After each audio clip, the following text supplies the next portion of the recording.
Okay, we are live, and I'm going to open the room.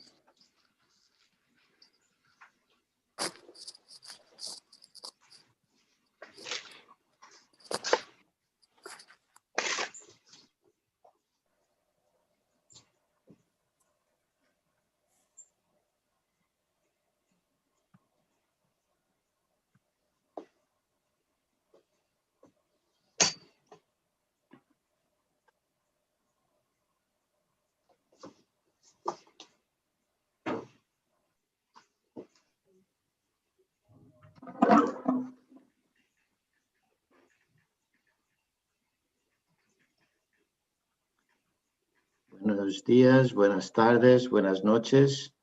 Mi nombre es Duarte Moraes. Tenemos unos 2 o 3 minutos más para que participantes entren en el Zoom y dentro de unos minutos empezaremos este webinario.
Muy bien, vamos a empezar.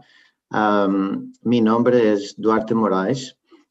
Yo soy de Portugal, de esta región aquí detrás de mí, que tengo mucha pena que es virtual. Me gustaría bastante estar allí en este momento. Pero yo vivo en los Estados Unidos, soy profesor en la Universidad Estadual de Carolina del Norte. Y tengo un placer inmenso en ser el host de este webinario.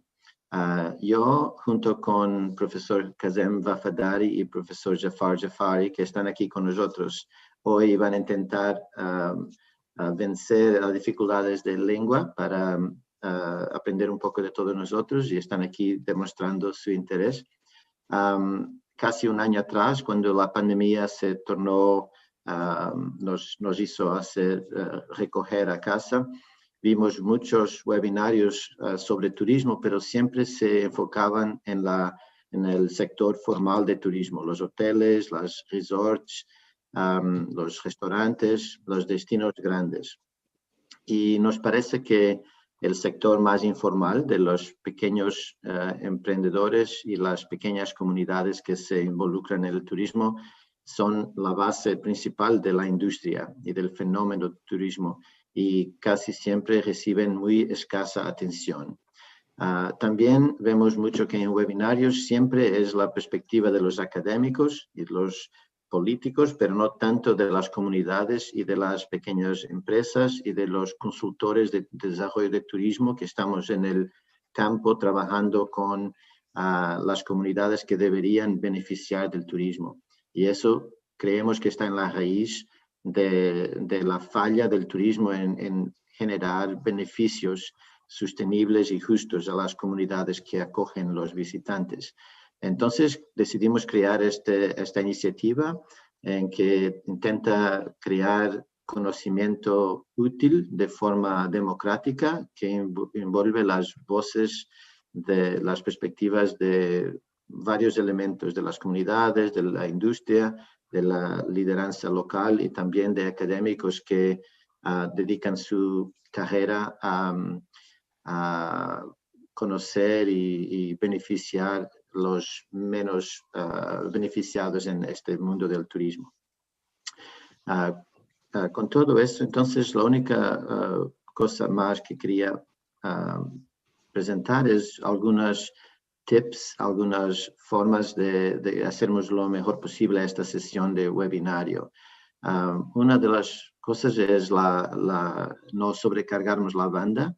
Entonces pedía que todos se pusieran en mute con el micrófono desligado y también sus cámaras off, pero no tanto los panelistas pueden mantener la cámara ligada. Y nos gustaría mucho si los participantes participaran en la discusión, pero a través del chat.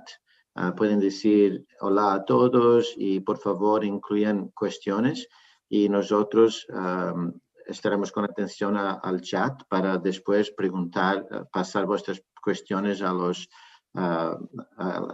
colegas que están haciendo presentaciones.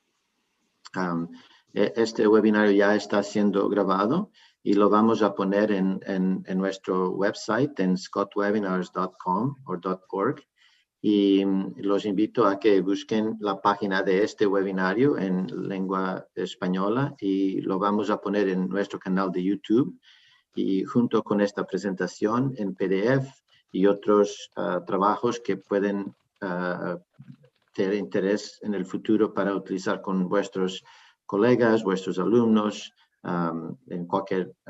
para vosotros mismos, para poder volver a ver algunos de los aspectos de esta presentación. Y ahora quería pasar la palabra a Mónica, que se reúne con nosotros desde Ecuador y contribuyó mucho para la organización y promoción de este webinario. Mónica.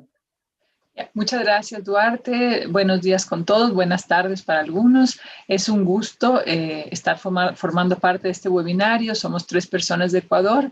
Mi persona, que soy decana de la Escuela de Hospitalidad y Turismo de la UDLA, Javier Contreras, que es docente de Turismo Comunitario, Jorge Caizabanda, que representa un proyecto emblemático en Ecuador de turismo comunitario. En la Universidad de las Américas estamos conscientes que la academia es un pilar fundamental para coadyuvar en el desarrollo del turismo comunitario. Este turismo es de suma importancia para Ecuador y para la mayoría de países emergentes porque el efecto multiplicador del turismo comunitario es realmente potente, ¿no? El derrame económico va a pequeños productores, a comunidades que realmente necesitan de ese apoyo. Como ustedes pueden ver, en el Ecuador tenemos 126 emprendimientos de turismo comunitario, 40% consolidados, como es el caso de Salasaca que vamos a ver hoy, 40% en desarrollo y 20% en etapas iniciales. Y es ahí donde la academia podemos realmente contribuir, ¿no? Con los que están en desarrollo y en etapas iniciales para ayudar a que su desarrollo sea ordenado y tenga una visión a futuro. Entonces en la UDLA estamos muy contentos y agradecidos con Jafar, con Duarte y con todo el equipo de Scott Webinars por permitirnos formar parte, porque uniendo esfuerzos de manera internacional vamos a poder reactivar la industria de nuestro país, de nuestro país y del mundo, ¿no? Muchas gracias y bienvenidos todos. Gracias, Mónica. Muy bien. Entonces, pasaremos al inicio del webinario y invito al profesor Gerardo de UTAD para tomar palabra. Buenas tardes, buenos días. En primer lugar, agradecer la oportunidad para moderar este seminario y saludar a todas y a todos, ¿no? Pienso que más o menos ya todos me conocen, excuso presentarme. Estamos aquí un grupo casi de amigos y de interesados en un tema que nos apasiona, como es el turismo, en particular el turismo rural en Iberoamérica. Mi papel aquí va a ser de moderador y también presentar un poquito algunas de las líneas de debate o de posibles líneas de debate sobre este tema tan complejo como es el turismo rural en un espacio iberoamericano, ¿no? Me gustaría dar algunas notas para contextualizar un poco las presentaciones, ¿no? Presentaciones que van a ser protagonizadas, curiosamente, por un Javier y un Xavier, un Jordi y un Jorge, y que unen un poco lo que Duarte comentaba, ¿no? La importancia, y la profesora Mónica Latorre, de la relación entre la universidad, la academia y las comunidades, los proyectos comunitarios y los agentes turísticos en general. Es importante no solo escucharlos y darles voz, sino también visibilizar sus problemáticas y sus desafíos, ¿no? Y ver cómo la academia genera conocimiento. Bien, antes de presentar un poco los participantes en el webinario, me gustaría dar algunas notas de contexto. En primer lugar, la OMT el año pasado lo declaró el año del turismo y el desarrollo rural, en un momento que, como todos sabemos, ha sido de stop o de gran parada del turismo internacional por causa de la pandemia. Y curiosamente, durante por lo menos el verano europeo, en la península ibérica, sobre todo el turismo rural como se ha posicionado como de una u otra manera, y se ha visto como una alternativa al turismo de sol y playa, al turismo de masa, así como una especie de espacio de refugio. O sea, la OMT también ha pensado al final del año pasado en el turismo rural como un elemento más de desarrollar el turismo no solo doméstico, nacional, interno, sino incluso también internacional. Y se ha preocupado mucho de incidir en algunas líneas de cambio del turismo rural en el mundo, ¿no? Sobre todo a partir de las nuevas tecnologías, la innovación, el espíritu empresarial y el interés creciente de los viajeros por experiencias o por un turismo experiencial más relacionado con la ruralidad, con los espacios antes agrarios, hoy cada vez más multifuncionales, ¿no? Y la OMT entiende el turismo rural como una especie de nuevas oportunidades para el turismo en zonas rurales. Veremos que con algunas problemáticas. Lo cierto es que en el año 50, y según diversas fuentes científicas, pues cerca de un 70% de la población mundial vivirá en regiones urbanas, y esto permitirá o significará un cierto distanciamiento con una antigua ruralidad o con lo que imaginamos como espacios rurales, que son una categoría compleja y diversa. Eso también, de cierta forma, ese distanciamiento y ese proceso de urbanización lleva a pensar a muchos teóricos del turismo rural como el turismo rural sirve un poco como vía de escape, como atractivo, como atractor o como posibilidad de cambio de rutinas y de desconexión con determinadas incluso patologías o determinadas características de la vida, del modo de vivir urbano en regiones urbanas, ¿no? En este sentido, las tendencias para el futuro, pensadas tanto por instituciones turísticas como la OMT, por la academia o por diferentes universidades, pasan un poco también no solo por la sustentabilidad del turismo, por la tecnología, el turismo experiencial o la innovación, sino también por el tema de la seguridad, por el tema de la salud, por la cuestión de la personalización, la tecnologización, la nueva comunicación, la economía compartida. Y curiosamente, lo que el overtourism o los problemas del exceso de turismo de depredadores no ha desaparecido de esta agenda, de esta preocupación, de esta tendencia, pero sí que ha pasado en el año 2020 con relación al 2009, según algunos estudios, a un segundo plano, por causa de la gran parada del turismo, sobre todo del turismo internacional. Y otras cuestiones como el turismo alternativo, el turismo de bienestar o la relación entre turismo, salud y bienestar se han posicionado como una tendencia muy importante a nivel mundial. Y en este sentido, el turismo rural también se está posicionando de una forma muy, muy importante. Si bien el turismo internacional en el año 2020 ha perdido entre un 60 y un 80% de su demanda, la recuperación posible y la recuperación que se está a preparar, pues hay un debate muy grande, y eso que podremos tal vez debatirlo durante el seminario, sobre qué tipo de recuperación y cómo va a afectar esto a la movilidad y al planeta en general. Iberoamérica. Hablando del turismo rural en Iberoamérica, tenemos que pensar que Iberoamérica es un espacio social, cultural, geopolítico que engloba 22 estados, 3 en Europa, Andorra, Portugal, España y 19 en las Américas, en Abya Yala. Estamos hablando de 675 millones de habitantes, que representa aproximadamente el 10% de la población mundial, y que es un espacio geopolítico caracterizado generalmente por su comunidad lingüística, una comunidad lingüística que de cierta forma es comunidad, pero también que es comunidad en diversidad, ¿no?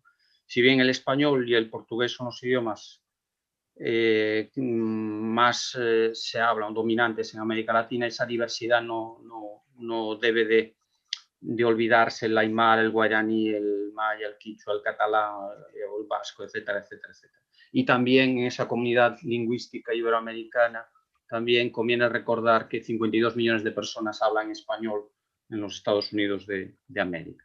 Ese espacio geopolítico, como es Iberoamérica, pues actúa un poco como, en estos momentos, como una identidad proyecto que intenta, de cierta forma, cuestionar la hegemonía anglosajónica, ¿no? Actúa como una especie de un lenguaje de contrahegemonía en algunos sentidos, ¿no? Iberoamérica, el turismo, si hablamos del turismo, estamos haciendo un poco un artificio, ¿no? El turismo en Iberoamérica, porque estamos hablando de la península ibérica y de las Américas, o de una Abya Yala. Pero estamos hablando, según datos de la OMT, de 200 millones de turistas internacionales. Una salvedad aquí, que el turismo en Iberoamérica es fundamentalmente turismo nacional y doméstico en los países. Es algo que a veces pues descuidamos, pero no debemos olvidar el turismo de proximidad, y hasta hay muchas perspectivas críticas sobre este turismo internacional.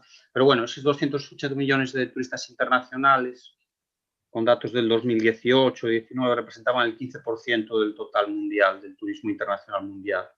175.000 millones de ingresos o 188.000 millones de dólares en exportación. Lo cierto es que estamos hablando de un turismo muy heterogéneo, donde nuestros principales mercados pues son, a nivel internacional, son Estados Unidos y Europa, pero también a nivel interno, pensemos en un gigante como Brasil, el turismo doméstico, el turismo nacional es extremadamente importante. El turismo en Iberoamérica ha recibido un shock, un stop pandémico en 2020. Hace aproximadamente un año tenía la suerte de haber estado en Ecuador dando un curso de la Unión Europea, y el stop desde entonces sabemos y tenemos que pensar qué ha supuesto esta parada, y esta parada qué tipo de implicaciones ha tenido sobre las personas, sobre las comunidades, sobre los países, ¿no? Se habla de una recuperación, un desarrollo difícil, donde los objetivos de desarrollo social de 2020-2030 están en la agenda política. Pero, y ya para ir concluyendo esta intervención, ¿cuál sería el papel, algunas notas sobre el turismo rural en Iberoamérica? ¿Cuál sería el papel del turismo rural en este espacio iberoamericano? Pues bien, comparto la idea me llama la atención de los FITUR. Los FITUR son un congreso iberoamericano, sobre todo de turismo y desarrollo sostenible, liderados por colegas, inicialmente por colegas de la Universidad Federal de Río Grande do Sul, Marcelino de Sousa, y que han dado ciertamente respuesta a lo largo de los años a esta pregunta, ¿no? De cuál es el papel del turismo rural en Iberoamérica, ¿no? Un turismo rural cuya designación es igualmente compleja. Estamos hablando de turismo en espacio rural, turismo rural, agroturismo, etcétera, etcétera, con una gran diversidad tanto del punto de vista legislativo, del punto de vista político, del punto de vista empresarial, del punto de vista de la estructura social, del punto de vista de las comunidades y del punto de vista de la relación con las actividades básicas, agricultura, pesca, ganadería, etcétera, etcétera. Un turismo rural en Iberoamérica que es más o menos comunitario. Se habla de turismo comunitario en Ecuador, que es líder no solo en América, sino en el mundo en esta cuestión del turismo de base comunitaria, pero hay otros países en donde el turismo comunitario aún no ha llegado, está mucho más verde. Yo que he trabajado en Panamá, pues sé un poco de qué hablo, casos de Brasil. Es un turismo también más o menos benéfico con las comunidades o con el linkage de los capitales foráneos, más o menos redistributivo, más o menos inclusivo o exclusivo, más o menos sostenible, más o menos adecuado a los contextos territoriales y sociales, más o menos responsable, más o menos ecológico o más o menos con una vocación territorial, por utilizar una de las magníficas interpretaciones que Jordi Gascón hace del turismo rural en Iberoamérica. Es un turismo, el turismo rural en general en Iberoamérica, protagonizado por comunidades campesinas, indígenas, pero también por hacenderos, por empresas, por familias, por municipios, proyectos políticos públicos por municipios, por autarquías, etcétera, etcétera, etcétera. Por tanto, también, desde el punto de vista de la organización, tenemos que hablar de una cierta diversidad. Y una generalidad, la generalidad es la alterotropía, es decir, la búsqueda de los turistas, de los visitantes también, utilizar un concepto por la tranquilidad, por ciertos aspectos ligados a la cultura, al paisaje, o por una imaginación alterotrópica sobre esos espacios y esos modos de vivir que están y siempre han estado en transformación y en cambio social, ¿no? Pero que a veces son imaginados también como si vivieran en un zoológico y de forma muy exoticista, ¿no? De forma muy estereotipada, ¿no? En este sentido, el turismo rural en Iberoamérica y los turistores rurales, lo que yo llamo turistores, gestores y productores de turismo, tienen un papel de educadores del mundo o de enriquecer el mundo en diversidad y en su diversidad, ¿no? En este sentido, los debates que podemos hacer y que se están haciendo tanto en la academia como en las propias comunidades rurales en el espacio iberoamericano, más allá de la idea de la OMT, que habla del turismo rural como un pilar estratégico de las políticas de desarrollo rural, una idea que ya en sí da para una buena discusión, es decir, hasta qué punto de vista, cuál es el papel que el turismo rural debe tener en el desarrollo rural, si es un pilar o si es un complemento, etcétera, etcétera. Y los debates que se están dando, que ya acabo esta parte, tienen a ver con la diversificación y la multifuncionalidad de los espacios rurales muy diversos hasta desde el punto de vista jurídico-administrativo. No es igual la definición de espacio rural en España, en Portugal, en Ecuador, en Panamá, etcétera, etcétera, en México, etcétera, etcétera. Otro debate que me parece muy importante es la complementariedad o sustitución de la agricultura. En algunos países o regiones se ha planteado el turismo como un sustituto de la agricultura, en otros como complemento, en otros como complementario, en otros como multiplicador, como canalizador de la riqueza agraria. Otro debate interesante que me parece interesante es el modelo de desarrollo del turismo rural, ¿no? El modelo más sostenible y responsable, una tendencia, modelos más depredadores, con los recursos naturales y culturales, especulativos, modelos también urbanizadores e inmobiliarios de desarrollo rural a veces que disfrazan de turismo rural con una cosmética de turismo rural o que en realidad es una especulación inmobiliaria en espacio rural. Otro debate que es fundamental es la idea de participación comunitaria y el papel de los capitales foráneos, la capitalización, los pequeños créditos o el empoderamiento de las comunidades, tanto financiero como social, como de capacitación. Debate inacabable, el control de los recursos naturales y culturales. ¿De quién es el espacio rural? ¿Es de quien compra, que los vende? ¿Se compra, se vende? ¿Es todo mercantilizable? Las playas pueden ser privadas, las costas pueden ser privadas, el bosque, todo se puede privatizar, el espacio, el debate entre lo público y lo privado. ¿De quién es el control de los recursos naturales y culturales? ¿Cuál es la idea en el turismo rural? Otro debate, ya, porque lo rural como museo, como un parque temático, como realidad vivida cambiante, en transformación, en interpretación.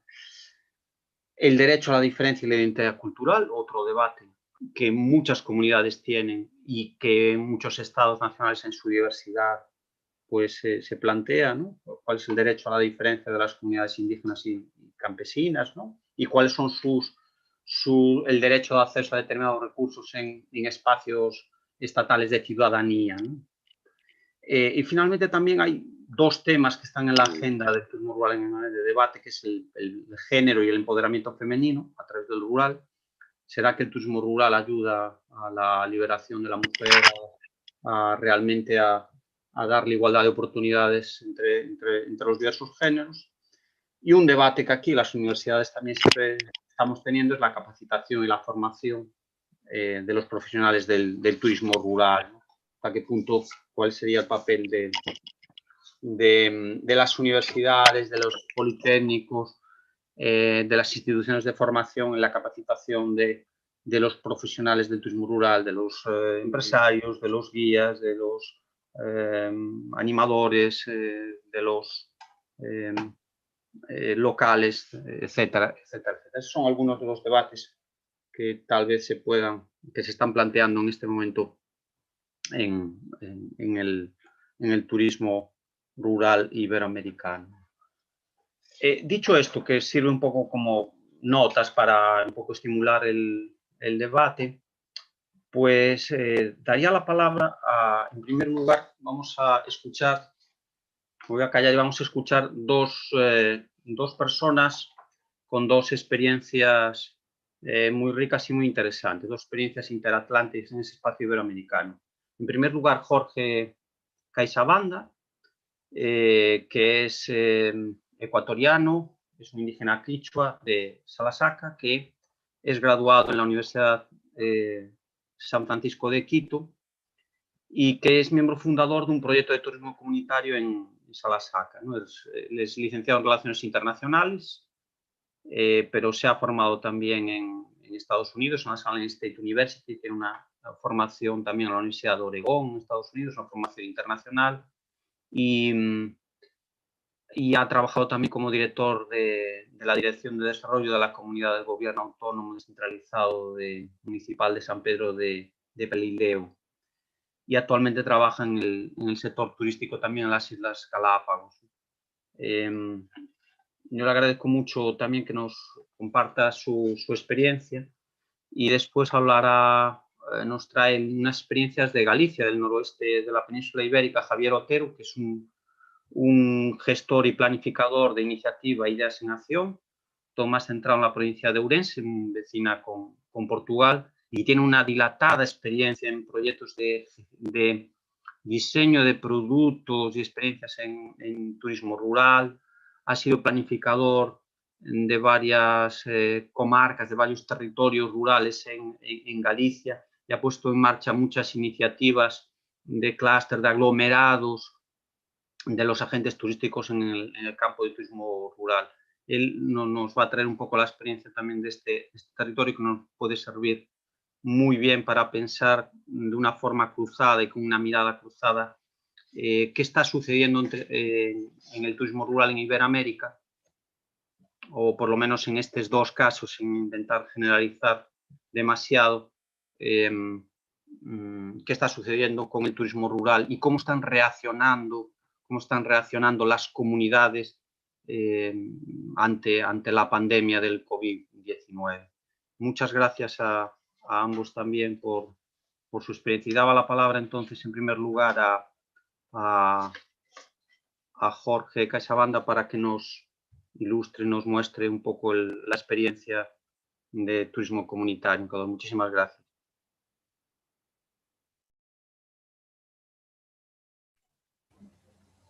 Bueno, Jorge. Buenos días, ¿me escuchan? ¿Sí? ¿Me escuchan? Perfecto. Entonces, muy agradecido con Gerardo Pereiro por la presentación muy agradecido también con Javier por la invitación a este webinar de turismo rural en Iberoamérica. Para mí es un honor poder participar como ponente en este evento a nombre del proyecto y a nombre del proyecto de turismo comunitario en el pueblo Sarazaca. Y les hago llegar también un saludo a todos quienes están participando en este webinar y también a todos quienes pueden acceder a este evento muy importante. Y como ya le indicaron, vengo trabajando desde 2014 en el proyecto de turismo comunitario, un año antes de poder graduarme en la universidad en temas de relaciones internacionales. Para actualizar un poquito, ahorita estoy trabajando como analista de relaciones internacionales en el Consejo Nacional Electoral aquí en Ecuador. Y es muy gratificante y muy enriquecedor poder participar en este evento. Como ya le indiqué, los 2 primeros años para nosotros fue una experiencia de preparación, de conocimiento, de saber más lo que es servicio de turismo comunitario, el servicio al cliente, el idioma, también en el tema de conocer lo que es la gastronomía, todo eso, y en el tema también de hospedaje. Para nosotros fue importantísimo el apoyo de la academia. En este caso estoy muy agradecido en sumar también a otra de las academias. En este caso ojalá se pueda concretar trabajar con la UCLA. Y también otros ONGs han sido pilares fundamentales para poder llevar a cabo y para poder concretar el objetivo de nosotros, que es fortalecer la identidad cultural del pueblo Salazaca y también cuidar el medio ambiente indígena, el medio ambiente del pueblo Salazaca. En este transcurso nosotros hemos aprendido a organizar distintos tipos de tours comunitarios, pueden ser de 1 día, 2 días, todos ellos siempre enfocados en compartir con la experiencia de familias que están integradas, que son aproximadamente 80 familias en la comunidad de Guasalata, pero que aproximadamente 12 familias somos las encargadas de llevar a cabo, encargadas de brindar el servicio de turismo comunitario a las personas, en realidad quienes son amantes de la cultura indígena, quienes quieren compartir, quienes quieren salir un poquito de lo que es de su confort, de su vida cotidiana. Eso es lo que nosotros nos hemos encargado de trabajar. Nosotros como familias indígenas nos hemos enfocado más que todo a preparar 5 productos. Lo que es la ecoagricultura, trabajar en la tierra, compartir esa experiencia, vivir experiencia, tocar la Pachamama, cuidar la naturaleza. Eso es uno de los productos que nosotros compartimos. También otro de los productos que nosotros compartimos es la celebración ancestral. Para nosotros es un gran honor que nuestros visitantes adentren lo que es al Pauca Raimi, lo que es el Inti Raimi y el Coya Raimi, a nuestros 4 raimis que nosotros tenemos en nuestro mundo indígena. Nuestros visitantes bailan al son del cascabel, se visten de indígenas, sienten qué es vivir y qué es ser indígena. Otro de los productos, otra de las experiencias que nosotros compartimos es la medicina ancestral, que todavía nosotros vivimos de manera paralela, todavía venerando a nuestra Pachamama, que todavía veneramos a nuestras rocas, a nuestro sol, a nuestros ríos, a nuestras montañas, y en esa convivencia y por ejemplo, en ese ritual nosotros compartimos a nuestros visitantes. Otro de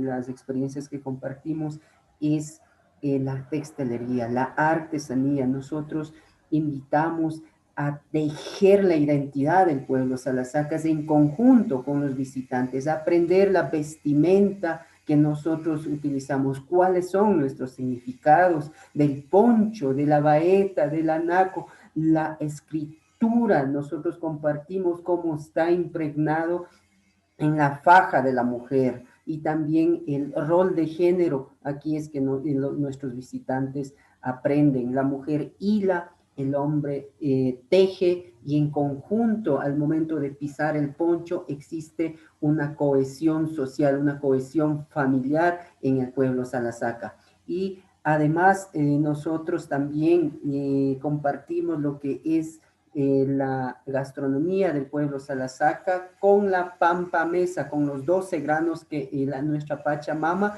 nos regala. Y obviamente el descanso en un confort hostal, ubicada en la comunidad cercana, ubicada en la misma comunidad, un servicio de alojamiento en la casita de las familias de la comunidad. Y de esta manera, al momento de participar, todas las familias se benefician de los ingresos económicos, las familias que integramos en la comunidad.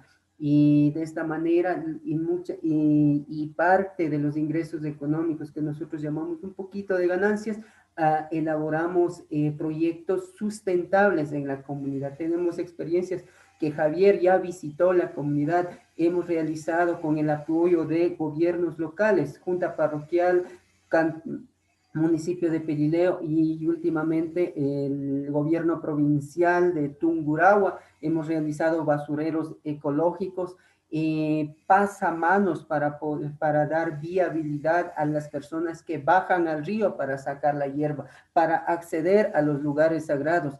También hemos podido construir miradores para poder embellecer la comunidad. De esta manera, el beneficiario de la visita o del proyecto turístico comunitario, de manera directa e indirecta, es la comunidad de Guasalata. El resto de las comunidades, entre ellas la comunidad Patuloma y el pueblo Salasaca. Y de esta manera también, viendo que están llegando visitantes, nuestros jóvenes han visto o han sentido el orgullo de ser indígenas Salasaca, y muchos de ellos se han sumado para aprender el idioma quichua. Es así que hemos tenido la posibilidad de participar idioma quichua del pueblo Salasaca, considerando que este estudio ha demostrado que en los últimos 10 años ha reducido el 5% de pureza. Y también gracias a estas oportunidades de participación hemos participado, o nuestro Yachak de la comunidad Guasalata ha participado en el estudio científico de la medicina ancestral con Elizabeth Curry, una antropóloga investigadora de la Universidad de York. Y de esta manera hemos venido fortaleciendo la identidad cultural del pueblo Salasaca. Veníamos trabajando, en un inicio tuvimos 4 grupos los 2 primeros años al año. Ya en el tercero y el cuarto año ya tuvimos visitas de manera mensual. No fue tanto, porque en realidad las personas que en realidad aman la cultura no son lastimosamente la gente nacional, sino han sido visitantes de Europa, Estados Unidos, y Asia. Ellos son los que han venido a través de agencias de viaje radicadas en Ecuador y estudiantes de universidades de intercambio. Por tanto, para el año 2020 teníamos ya confirmados aproximadamente 14 grupos de visita, pero a causa de la pandemia del COVID-19 fueron totalmente canceladas. Por tanto, nuestro trabajo continúa en el trabajo en la tierra, en reuniones frecuentes, como estas, por ejemplo, que nos ayudan a compartir nuestra experiencia.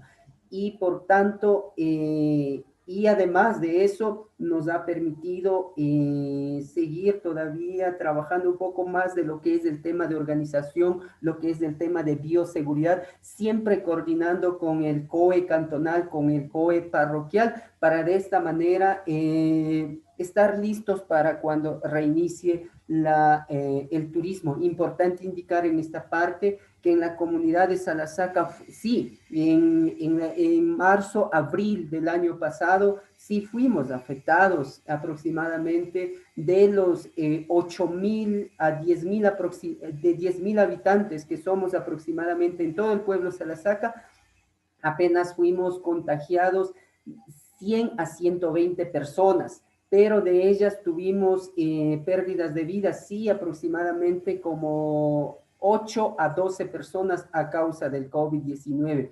¿Esto por qué? Porque nuestras plantas nativas, nuestras flores ancestrales, nuestros yachaks siempre purificaban las casas. Las plantitas nosotros tomábamos en las mañanas, la machca de la cebada, el arrocito del trigo o la machquita de trigo, comíamos en las mañanas y eso es lo que eso es lo que a nosotros nos ayudaba a fortalecer nuestras defensas del cuerpo y muchas veces el chahuarmishki, el chahuarmishki con el chapo o el chahuarmishki con la machca realizado el chapo nos ayudaba a fortalecernos nuestras defensas y eso muchas veces evitaba a formar flema en la garganta o que afecten a nuestros pulmones. De esa manera, mi papá en marzo, abril, mayo fue contagiado con COVID un mes después de haber sido atendido quirúrgicamente por el tema del apéndice. Pero gracias a Dios, con la ayuda de nuestro yachak Rubelio Masaquiza, quien fue partícipe en la investigación científica de la Universidad de York, con el apoyo de la Unión Europea, con la coladita de machca, con dulce de chahuarmishki, mi papá se salvó. En ese momento yo estaba en Galápagos, 3 de mis hermanos estaban en Galápagos, pero el deseo de seguir adelante fue más, nuestro conocimiento fue más, todavía no existe, existen las vacunas, pero nuestro conocimiento ancestral, nuestro amor a nuestra Pachamama es lo que nos salvó. Y por tanto, eso es lo que nosotros compartimos, ese conocimiento ancestral es lo que nos protege a nosotros. Y de esta manera, como dije ya, queremos seguir trabajando para fortalecer la identidad indígena, para fortalecer nuestra vestimenta, nuestro idioma, para que ya no siga reduciendo. Y de esta manera seguimos trabajando. Esta es una de las segundas, terceras oportunidades que tengo la oportunidad de ser partícipes, de compartir nuestra experiencia de turismo comunitario y además también estamos tratando de trabajar, aunar esfuerzos con gobiernos locales un poco más, considerando que ellos nos han indicado que últimamente a causa de la pandemia han sido reducidos el tema del presupuesto para poder apoyar a este tipo de proyectos. Están en otros objetivos, pero nosotros queremos seguir trabajando, queremos seguir compartiendo, queremos seguir llegando a nuevos mercados. Y al parecer todo da a indicar que la pandemia ha venido a quedarse en el mundo. Y nosotros y en nosotros posiblemente estemos enfermos o sanos, pero más sanos que enfermos, porque gracias al conocimiento ancestral estamos prestos a servir, somos gente sana, estamos utilizando todas las medidas de bioseguridad indicadas por la medicina occidental, por el Ministerio de Salud Pública del Ecuador. Estamos prestos y ojalá seguir trabajando personas que conocen este tema de proyecto rural, proyecto comunitario, proyecto del campo, para compartir. Sé que van a venir.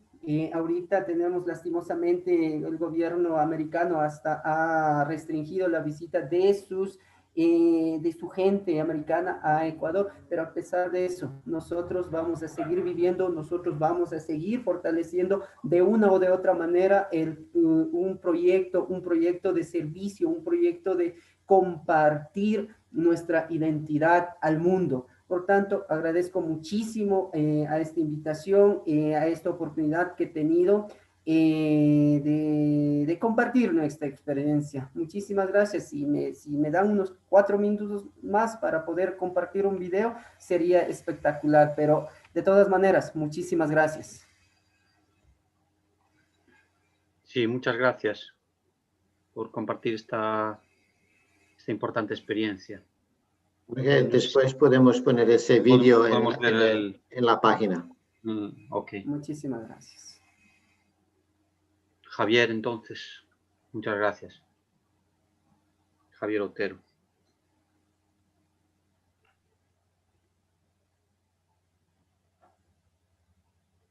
Tienes que hacer el micrófono, Javier. Está. Perdón, sí, decía que, bueno, quería ante todo daros las gracias tanto a los profesores Duarte como especialmente a Gerardo Pereiro por esta invitación a participar en este webinar. Y repasando mi presentación me he dado cuenta de que quizá me he dejado llevar por la emoción y he incorporado demasiados contenidos para el tiempo que tenemos, pero bueno, trataré de por lo menos dar las pinceladas de lo que entiendo que es más significativo, ¿no? Bueno, mi nombre es Javier Otero, soy el responsable de Iniciativa, es una pequeña empresa de consultoría, estamos en Ourense, en Galicia, y desarrollamos ya desde hace tiempo, y tengo como decía Gerardo, una dilatada experiencia en trabajo en relación con dinamización, con turismo rural, y desarrollo proyectos pues fundamentalmente en toda Galicia, también en Castilla y León, Asturias, etcétera. Aunque bueno, pero vamos, en todo caso, sí estaré, por supuesto, encantado de responder a cualquier duda en el transcurso del evento de hoy o a través de correo electrónico, lo que sea. Entonces, pasaré a tratar de reflejar un poco mi visión sobre la situación de... Si pasas a la siguiente, Duarte, por favor.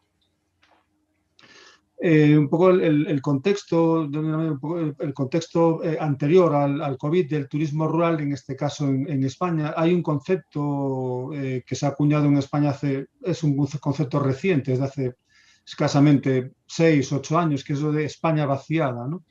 Y parte de la constatación de que el 80% del territorio de España es territorio rural, no es territorio urbano. Y en cambio, en ese 80% está ocupado por el 20% de la población, lo cual nos da una idea de ese concepto de despoblación, lo que se ha denominado si España vacía o España vaciada. Incluso ese término se está utilizando desde hace, recientemente, un poco como marca, como referente para llamar la atención sobre esa situación y reivindicar el papel de ese territorio rural, ¿no? Desatendido, despoblado, etcétera, etcétera. Entonces, en mi opinión, ¿qué es lo que ha representado el turismo en ese territorio? Como vemos ahí, yo creo que ha tenido aspectos negativos y positivos. En algunos casos se ha sustituido la actividad tradicional. El boom del turismo rural en España arranca en los años 80, 90, con la puesta en marcha fundamentalmente de la política agraria común, que destina gran cantidad de fondos a reorganizar los territorios agrarios en Europa, ¿no?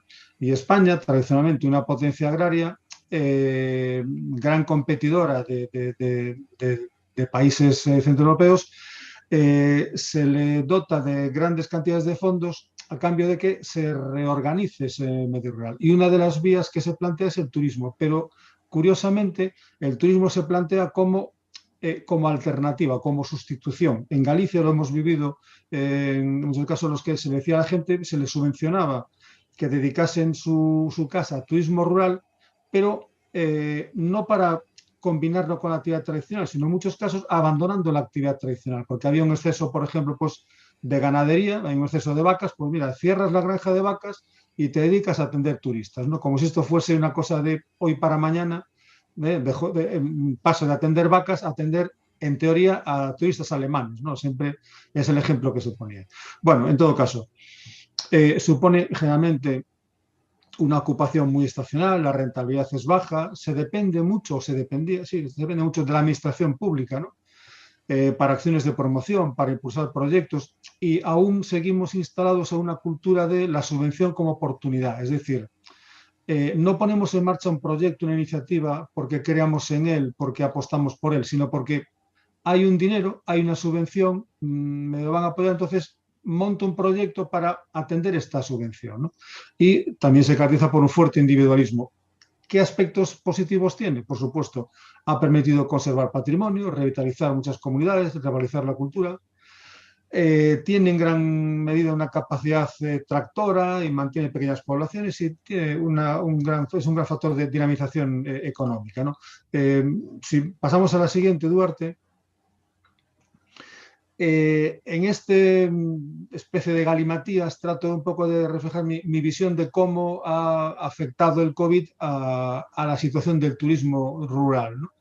En cuanto al territorio, por supuesto, ha significado una paralización de la actividad. Territorios en los que el turismo era más o menos significativo, claro, confinamiento, cierre de fronteras, etcétera, etcétera, supone que se paraliza la actividad, caída casi a cero de la facturación.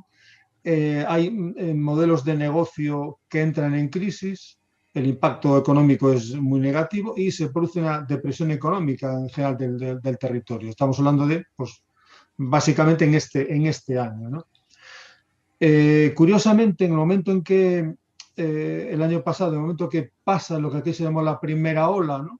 Y parece que podemos volver a tener una cierta actividad, se produce una modificación de la demanda condicionada en gran medida porque no se puede viajar al extranjero, hay mucho miedo a viajar, por lo tanto la seguridad pasa a ser la prioridad a la hora de decidir el destino del viaje. Hablamos sobre todo del periodo de verano. Pensad que aquí la crisis empieza más o menos en marzo, finales de febrero, principios de marzo, por estas fechas, y más o menos hacia mayo, junio, salimos de esa primera oleada, ¿no? Entonces, mucha gente decide no viajar, decide no irse de vacaciones, pero es que los que deciden hacerlo optan fundamentalmente buscan espacios naturales, la naturaleza cobra mucha más importancia, se buscan espacios con baja densidad de población, un turismo de proximidad, no se quiere viajar mucho y se vuelve la mirada al rural. Al mismo tiempo, todo esto genera en los actores locales unos ciertos procesos de resiliencia, porque hemos visto en este año que hemos tenido una primera oleada, una segunda, estamos en una tercera, y eso contribuye, no es que aparezca todos estos aspectos de resiliencia, concienciación y tal, sino que los acentúa, ¿no? En muchos de estos casos ya estaban en procesos, ya estaban empezando a implantarse. La gente, los pequeños empresarios locales, las administraciones locales, etcétera, ya estaban un poco empezando en muchos casos a ir por esta vía, pero todo esto lo que hace es acelerarlo y marcarlo mucho más, ¿no? Se desarrollan fenómenos de interacción, cooperación y cobran mayor peso una serie de modelos de desarrollo del territorio o de fórmulas de desarrollo del territorio en las que tienen que ver los grupos de desarrollo rural, que son los que gestionan fondos europeos. Aquí en Galicia tenemos un modelo específico, que son los geodestinos turísticos, también las reservas de biosfera, destinos turísticos inteligentes, etcétera, etcétera. Clubes de producto, es decir, que hay todo este tipo de modelos, de fórmulas, de mecanismos en los que el territorio forma parte esencial del desarrollo turístico y se trata de coordinar y buscar aspectos colaborativos entre administración local, vecinos, empresas locales no turísticas, empresas turísticas para poner en marcha iniciativas y productos, digamos que salen, en cierto modo, reforzados de esta situación, fundamentalmente porque ven que llegan a la conclusión de que es no la única, pero quizá la mejor vía para hacer frente a esta situación. Pasamos a la siguiente, entonces. Como ejemplo, este es un proyecto en el que estamos trabajando en Lugo, en Galicia. Es lo que llamamos un geodestino, un xeodestino en Galicia. Corresponde a las comarcas de Ancares y Terras de Burón. Es un área de montaña, es un destino turístico incipiente, formado por 10 ayuntamientos. El liderazgo del proyecto lo desarrolla el Grupo de Desarrollo Rural, tiene una visión territorial, hay una planificación y hay un enfoque de abajo arriba. Entonces, uno de los proyectos que estamos desarrollando con ellos es este proyecto que se denomina Cociña de Ancares. ¿En qué consiste? En que la gastronomía y el territorio van de la mano. El producto local lo planteamos como atractivo turístico. Participan ahora, estamos empezando con él, porque hemos tenido que pararlo por cuestiones del COVID, pero en este proyecto están participando 45 empresas, en las que bueno, seguramente en 15 días pasen de 50, porque se van incorporando más, ¿no? Pero son empresas muy diversas, por supuesto, hay alojamiento, restauración, hay actividades, pero hay una gran representación de ganaderos que han visto que con la crisis sanitaria, con el COVID, con el cierre de la hostelería, sus ventas han bajado de una forma drástica, porque gran parte de su producción se dirigía a lo que es el canal Horeca, ¿no? de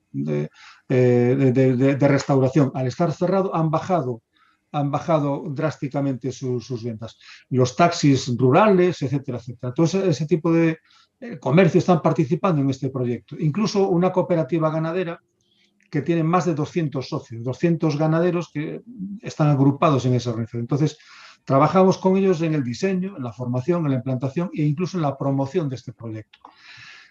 Básicamente, ¿qué es lo que pretendemos? Que cuando alguien venga a comer a este territorio, una serie de productos que estarán identificados en la carta de los restaurantes, ellos puedan seguir la trazabilidad de ese producto y pueden incluso, si yo voy a comer pues, un chuletón a un restaurante determinado, puedo, si quiero, saber de dónde viene esa carne, ir a visitar esa granja, ver cómo manejan, es decir, qué diferencia esa explotación de otras. Y sobre todo, cómo esa explotación está relacionada con el territorio. Y esa visita o esos días que esté ahí, combinarlos con visitas, con actividades culturales, con actividades de turismo activo, etcétera, etcétera, etcétera, ¿no?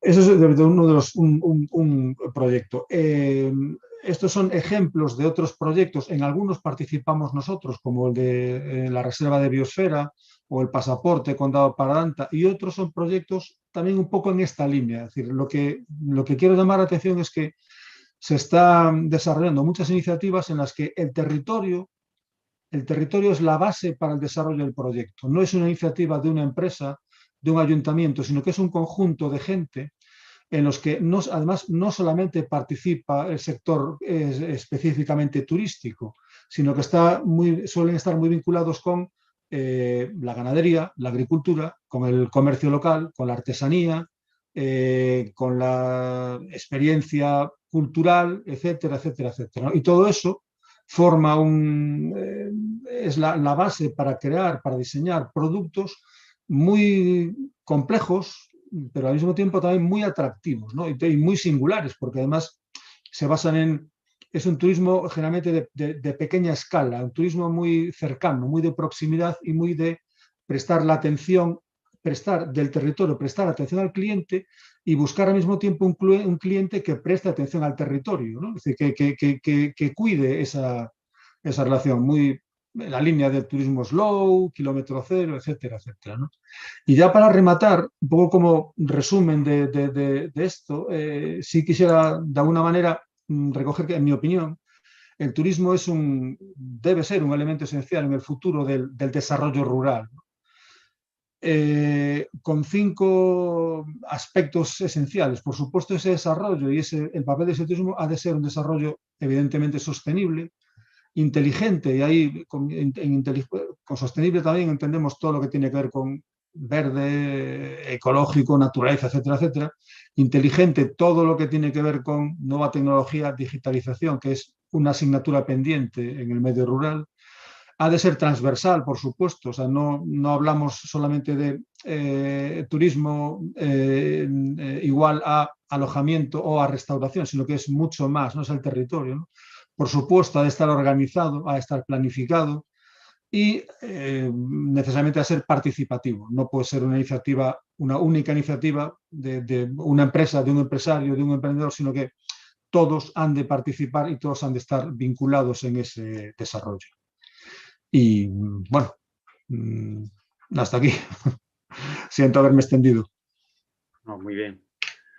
Pues muchas gracias, Javier. Muchas gracias también a Jorge por sus experiencias, pero también las reflexiones sobre sus experiencias. Y pasamos ahora a Jordi y a Xavier, ¿no? Una presentación sumaria y les doy la palabra, ¿no? Jordi Gascón es antropólogo, profesor en la Universidad de Barcelona, y creo que es de todos sobra conocido que es uno de los máximos especialistas sobre el turismo rural en América Latina. Desde mi punto de vista, es una de las personas que más ha trabajado el turismo en América Latina, especialmente en la zona andina, y ha publicado mucho tanto en revistas internacionales como en publicaciones que son accesibles, por ejemplo, en nuestro portal de Pasos, la revista Pasos. Agradezco mucho a él la participación y su generosidad para estar aquí en este seminario, compartiendo su experiencia, su larga experiencia en este tema, ¿no? Y a Xavier Contreras, que también le agradezco mucho su aporte, que es profesor en la Escuela de Hospitalidad y Turismo en la UDELA, la Universidad de las Américas en Ecuador, y es uno de los asesores técnicos de la Federación Plurianual de Turismo Comunitario Asociativo de Ecuador. Como he comentado al inicio de mi intervención, Ecuador es una potencia mundial, diría yo, en turismo comunitario, y nos va a traer un poco la experiencia de esta federación también. Xavier Contreras es experto en planificación y gestión del territorio, turismo patrimonios, se ha formado también en geografía en la Universidad de París I, y también tiene formación en turismo y en marketing por la Universidad de Aviñón y de País Vasco, y es licenciado en Ciencias Humanas y Sociales, ¿no? Por lo tanto, dos académicos que van ahora a contribuir con sus reflexiones sobre el turismo rural ante la situación del COVID. Yo tengo algunas cuestiones para hacerlo, pero yo creo que también pueden ellos mismos hacer su intervención y después en el debate pues seguimos dialogando, ¿no? En primer lugar, Jordi, muchas gracias. Vale, bueno, agradecimiento por la invitación a Scott Webinar, a los profesores Duarte y Gerardo, a la presentación de Gerardo que ha sido en algunos puntos bastante excesiva. Y bueno, una primera intervención, porque creo que tendré dos, al menos formalmente, después a lo mejor en las preguntas habrá alguna otra más. La primera quería hablar sobre la dependencia o sobre cuál es la relación o las consecuencias que el COVID está teniendo en aquellas propuestas de turismo rural comunitario que juegan a la pluriactividad o dependen más del turismo, ¿no? Creo que la pandemia en ese sentido está sirviendo de tour de force para observar la capacidad de resiliencia del turismo rural y que no está afectando de la misma manera a todo el mundo. Está afectado, pero no está afectando de la misma manera ni en el mismo grado a todas las propuestas de turismo rural, ¿no? Hay factores diferenciadores. Y uno está relacionado precisamente con ese elemento con la existencia o no existencia de pluriactividad, ¿no? El grado de dependencia del sector turístico. En una situación de confinamiento, de reducción de la movilidad, pues aquellas comunidades, aquellas unidades domésticas cuya estructura económica depende más o exclusivamente o mucho del turismo se han visto más vulnerables. No entraré mucho en ello porque es bastante lógico.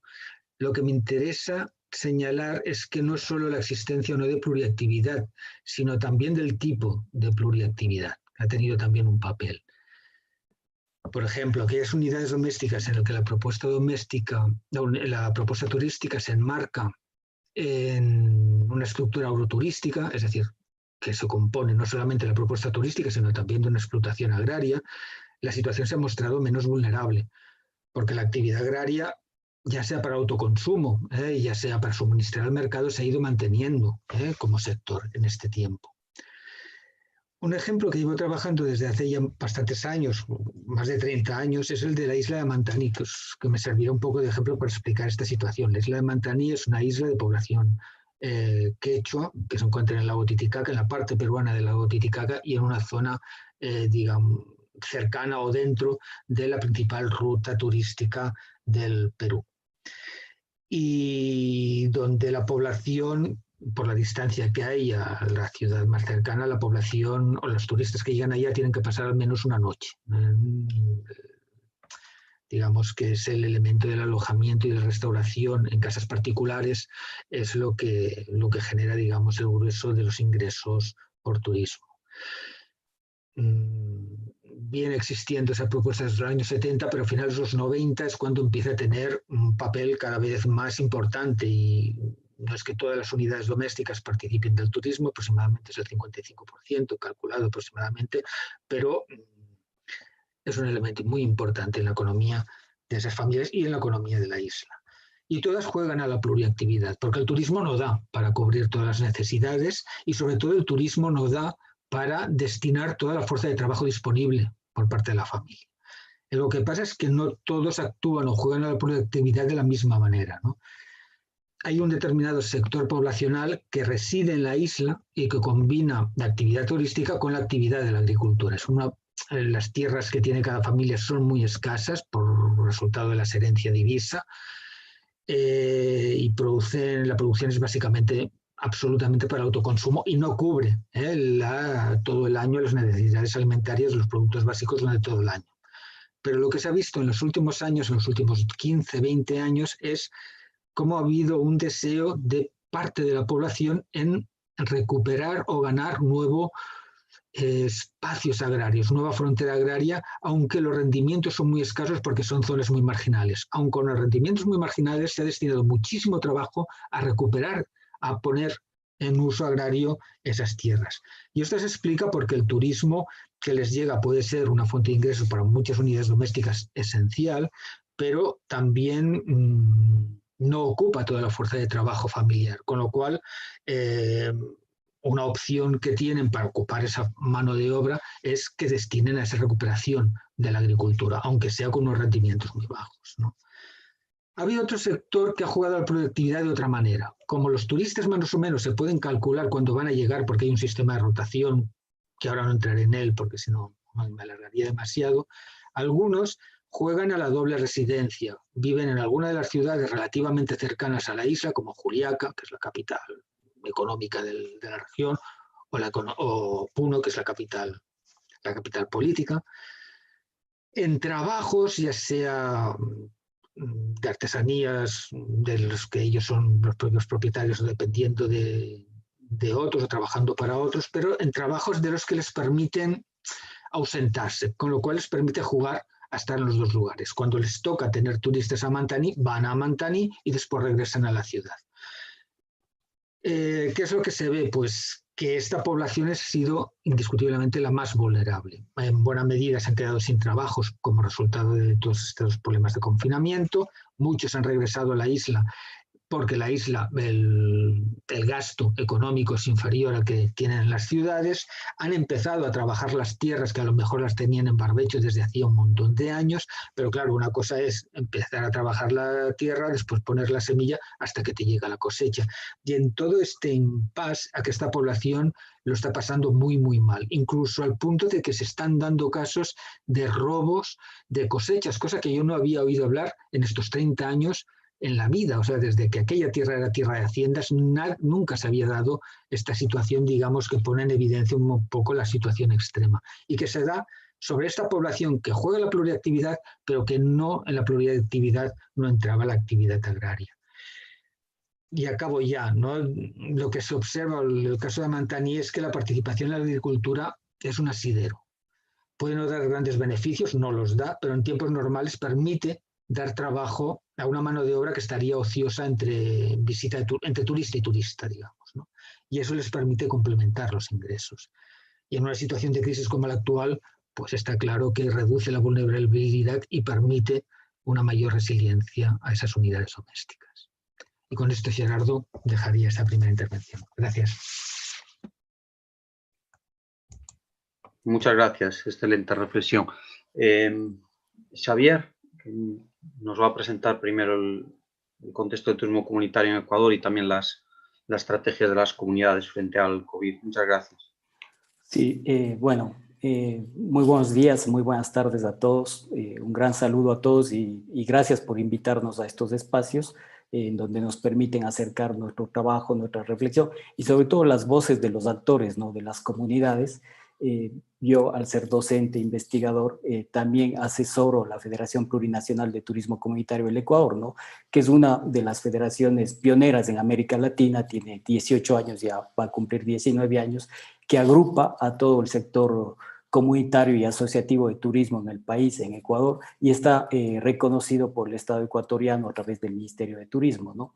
Es importante contextualizar, y ahora que hay esta pandemia que la seguimos viviendo, entender cuál es esta realidad del turismo rural y estos modelos de gestión, ¿no? Comunitario, asociativo, familiar, que existen en el Ecuador, ¿no? Si bien es cierto, el Ecuador a nivel mundial, a nivel regional ha sido nombrado, y aquí mismo, como una potencia, como un país pionero, y que es el caso, ¿no? Y es así, en el Ecuador, por la Constitución del Estado se reconoce 3 sectores, ¿no? Público, privado y comunitario, por las luchas indígenas, los movimientos indígenas desde inicios de los 80 y comienzos de los 90, ¿no? Y eso también ha permitido que haya una lucha en el tema turismo de las comunidades indígenas, esta forma de agruparse, ¿no? Para desarrollar actividades turísticas, que en un principio, en los años 80, estamos hablando que en Ecuador tenemos más de 40 años de hacer esta actividad, ¿no?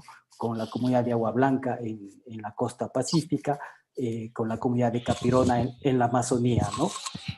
Pero en esos inicios, en los años 90,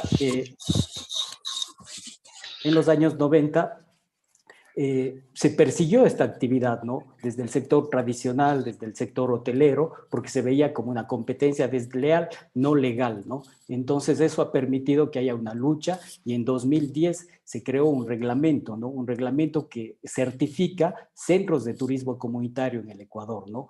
Por el Ministerio de Turismo. Pero ¿qué pasa?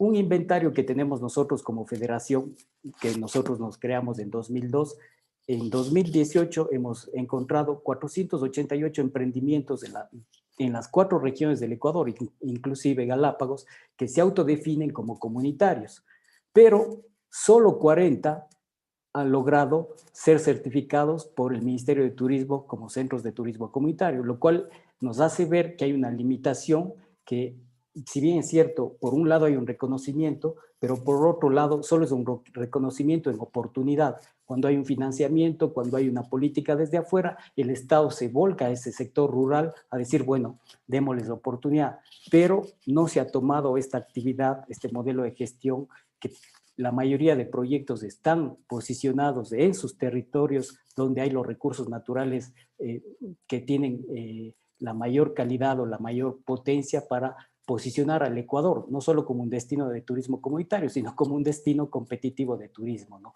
Y tal es así que tenemos 388 emprendimientos de turismo que están legalizados por el Estado ecuatoriano, pero por una secretaría o por una superintendencia de economía popular y solidaria.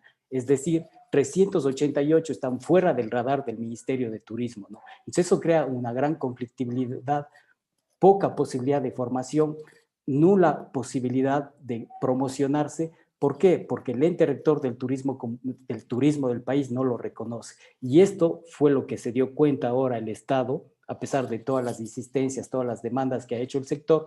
Cuando hubo la pandemia, se empezó a hablar por estudios que se habían hecho afuera, sobre todo en España, que se decía que el turismo rural nos va a permitir salir de la pandemia o reposicionar o repotenciar el destino. Cuando el Estado, a través del Ministerio de Turismo, trató de ver hacia el turismo rural y encontró el turismo comunitario, se dio cuenta que solo 40 emprendimientos estaban certificados, de los cuales 18 ya no están activos. Entonces se dio cuenta que desconocía el territorio rural en el cual supuestamente debe trabajar, ¿no? Entonces ha sido la realidad, esa es la realidad en que se mueve el turismo comunitario en el Ecuador, ¿no? Tenemos una normativa de 2010 que permite certificar esos emprendimientos, pero que no responde a la necesidad, a la actualidad del mercado, de la pandemia y de pospandemia, ¿no? Porque hay que entender también que muchos de estos emprendimientos se han dado desde la oferta y no desde la demanda, ¿no? Entonces hay un desconocimiento real de cuál es esa demanda, ¿no? Sabemos por el flujo de turistas que del 1.600.000 de turistas extranjeros que llegaban a Ecuador, un 2.5% iba a comunidades, ¿no?, que ofrecen este tipo de servicio hasta el año 2018, ¿no?, que tenemos ese dato, ¿no?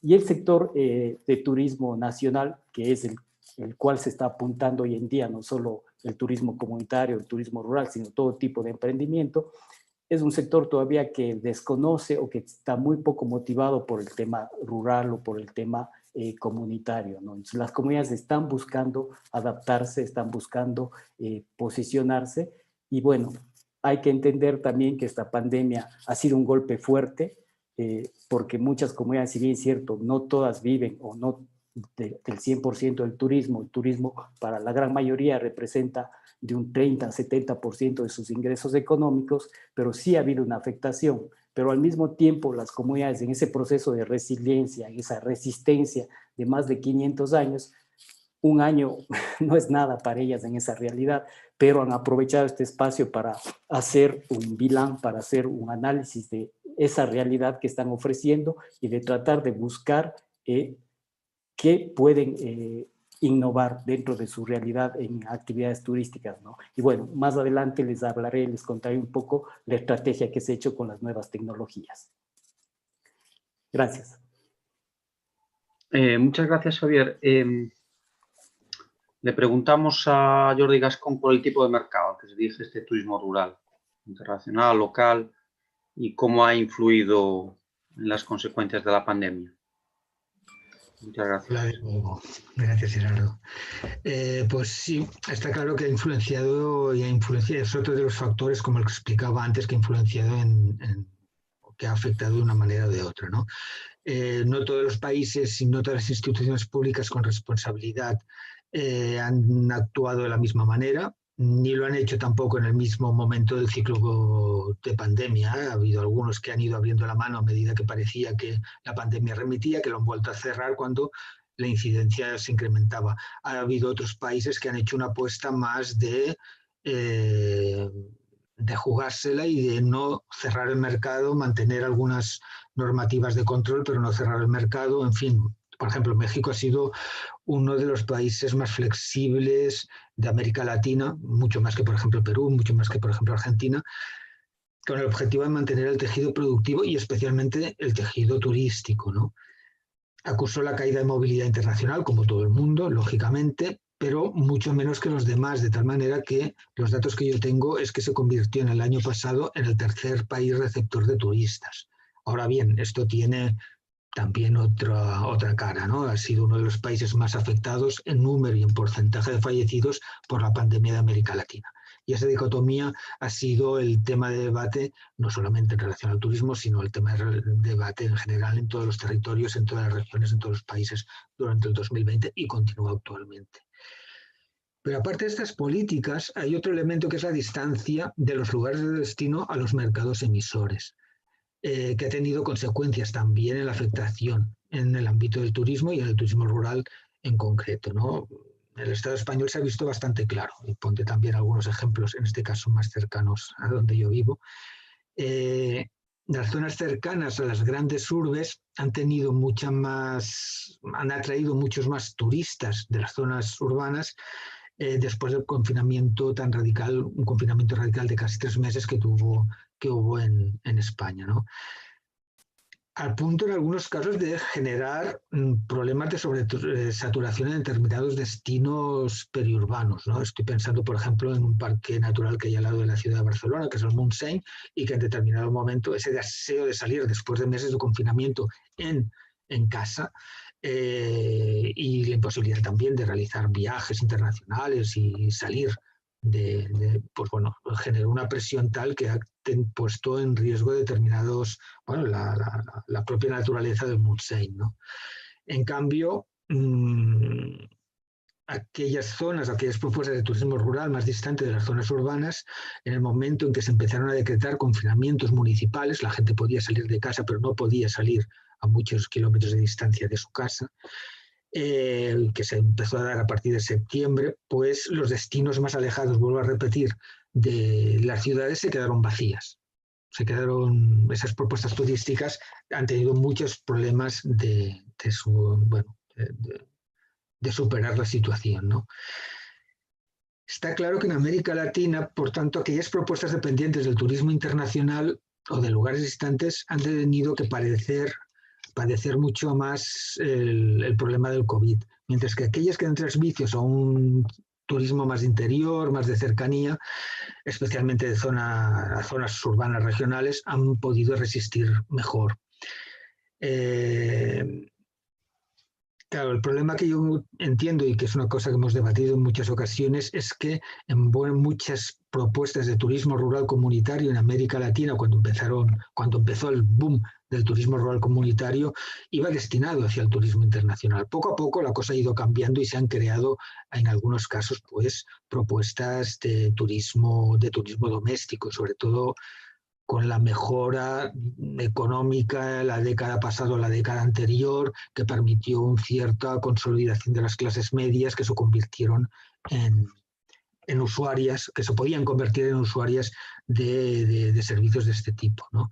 Pero la idea de que el turismo internacional es el que da dinero, esa lógica pues se ve también que comporta vulnerabilidades muy serias, no solamente por el tema del confinamiento, sino por otras que ahora no me da tiempo de entrar, pero el confinamiento, vuelvo a repetir, es un tour de force en el que esto se ha puesto en evidencia. Gracias, nada más. Gracias, Jordi, por esta reflexión.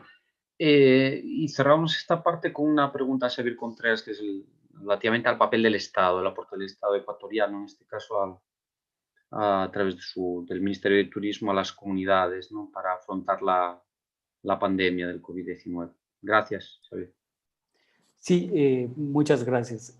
Justamente es ahí cuando esta administración, el Estado, se da cuenta de que la situación en la que se encuentran, ¿no?, las comunidades sin certificación, muchas trabajando simplemente de hecho, sin una legalización, sin procesos de formación continua, sin procesos para promocionar, para innovar sus productos, y ahí se desarrolla este plan de turismo vivencial que hablaba Mónica al principio, en donde se hace un gran inventario de qué productos pudieran ser, ¿no?, tanto lo comunitario y lo privado, lo asociativo, y se llega a un inventario de 126 emprendimientos a nivel país, ¿no? Pero hay que saber que nos encontramos en un gobierno que le queda 3 meses de gestión. En mayo estaremos con un nuevo gobierno, entonces la situación está un poco empantanada. Ante esto, la federación y las comunidades mismo por iniciativa propia han tomado una alternativa que eran un poco reaccionarios a apropiarse de nuevas tecnologías, ¿no?, tecnologías de comunicación, de formación, y se ha hecho este proceso, ¿no?, de tener una presencia de la oferta turística, del concepto de turismo comunitario, de la modalidad, de la realidad, ¿no?, usando estas nuevas tecnologías que, entre comillas digo, son gratis, y hacer un proceso interno de inventarios, de formación continua y también de posicionamiento del concepto, ¿no? Porque a nivel país, como decía Jordi, hay una posibilidad, ha crecido una clase económica, clase media, pero todavía hay un desconocimiento de lo que es realmente la actividad de turismo comunitario. Nos hemos tratado de posicionar en eso, ¿no?, entendiendo y volcándonos también a ese entendimiento de la actividad turística como un sistema de elementos, ¿no?, donde está la comunidad anfitriona, la superestructura, la oferta, la demanda y sobre todo entender esa demanda turística, ¿no?, conocerla y acercarnos a través de las nuevas tecnologías, ¿no? Y en eso hemos tenido algunos diálogos con el ministerio, pero lamentablemente, como digo, es un gobierno que tiene 2 o 3 meses más en el poder y la situación se ha empantanado, pero la federación y sus miembros han trabajado en este proceso de nuevas tecnologías, de posicionar esa imagen. Ahí todavía hay mucho por hacer. Se está por lanzar una plataforma de infomediación y de comercialización turística de este tipo de modalidad de gestión, ¿no? Asociativa, comunitaria y familiar. Eso les puedo contar, ¿no? Y quedo a las preguntas. Muchas gracias. Muy agradecido, muy grato por estas reflexiones. Vamos a hacer ahora un pequeño intervalo activo en esta dinámica. Duarte nos va a presentar ahora dos documentales, dos pequeños documentales sobre dos zonas también de Iberoamérica. Y después tendremos pues aproximadamente media hora de debate y discusión con los participantes. Algunos de ustedes ya han colocado preguntas en el chat, pero también creo que habrá la posibilidad oral de hacer las cuestiones. Muchas gracias. Vamos a ver a relajarnos ahora 5 minutos y ver dos pequeños documentales. Gracias.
Gerardo, yo voy a poner los otros dos vídeos en la página web para podernos verlos más tarde, pero podemos empezar ahora con la sesión de cuestiones, si te parece bien. Bueno, a mí, estupendo. Bueno, muchas gracias. Entonces, no sabía que Duarte iba a poner uno de los vídeos de comunicación de nuestro proyecto Douro Tour. Pueden ver más en nuestra página web. Son hechos por colegas de comunicación y multimedia y es en el Douro, ¿no? En la región del Douro. Bueno, tenemos un tiempo para diálogo, para debate sobre algunas de sobre las cuestiones que aquí fueron aportadas, ¿no? En primer lugar, por dos experiencias, ¿no? más próximas al terreno, y después por dos académicos que, a pesar de que son académicos, pues que tienen un conocimiento muy íntimo y muy próximo también de la realidad del turismo rural en diversas zonas de Iberoamérica, ¿no? Hay preguntas ya en el chat, pero no sé si les doy privilegio como metodología o si alguien quiere empezar a oralmente hacer alguna cuestión o bien dirigida a alguno de los participantes, de los oradores, de los conferenciantes en particular o en general.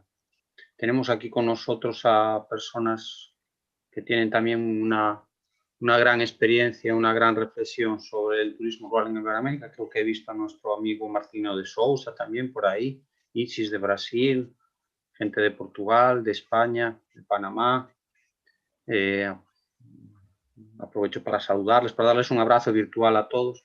No sé si quieren hacer ya alguna pregunta, por no ser yo a monopolizar el debate a algunos de los oradores. Creo que podemos abrir el micrófono y todos, somos poquitos además, somos en familia casi. Sí, a mí me gustaría plantear una cuestión al resto de los compañeros. Es que si vosotros pensáis que esta situación de COVID va a suponer realmente alguna modificación, algún cambio estructural o realmente significativo en el planteamiento del turismo en general o del turismo rural en particular, o una vez que esto más o menos se normalice y volvamos a una situación sanitaria más o menos regular de aquí a, pues, no sé, un año y medio, 2 años, volverá a estar todo más o menos como estaba en el 2019, por ejemplo, ¿no?